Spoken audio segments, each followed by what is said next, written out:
Bien, donc pour cette leçon 1, on va faire simple, juste la définition, une fraction et le résultat d'une division. Donc en fait, une fraction permet juste de traduire une division. D'accord? Ça nous est très utile parce que vous avez déjà vu et vous vous rappelez que certaines divisions sont infinies, c'est-à-dire ne s'arrêtent jamais, se répètent à longueur de temps. Et ben là, c'est le cas des fois. Donc la fraction va nous permettre d'écrire le résultat de cette division sous une autre forme. Donc par exemple, si j'écris,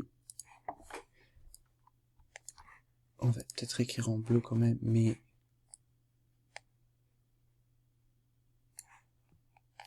5 quarts, si j'écris la fraction 5 quarts, ça veut donc dire que je fais en fait 5 divisé par 4.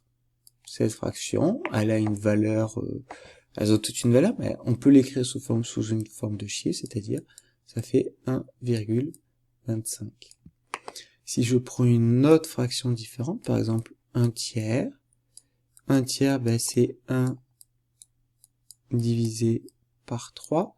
Là, par contre, si je fais ma division, ça va faire un nombre infini. 1 divisé par 3, je pourrais jamais, vous pouvez l'écrire 1 million de fois, ça fait 0,3. Et ça, vous pouvez le continuer à l'infini. Ça ne s'arrêtera jamais. Donc, du moment que vous arrêtez, vous allez avoir une valeur approchée. Donc, ça fait environ 0,333. Mais donc, si on veut l'écrire de manière exacte, si on veut avoir pile poil ce nombre-là, eh ben, il n'y a pas d'autre méthode que de l'écrire comme ça. Je rappelle que quand c'est sur 2, on dit demi, sur 3, on dit tiers, sur 4, on dit quart, après 5e, 6e, 7e, 8e, etc. Voilà, premier cours sur les fractions.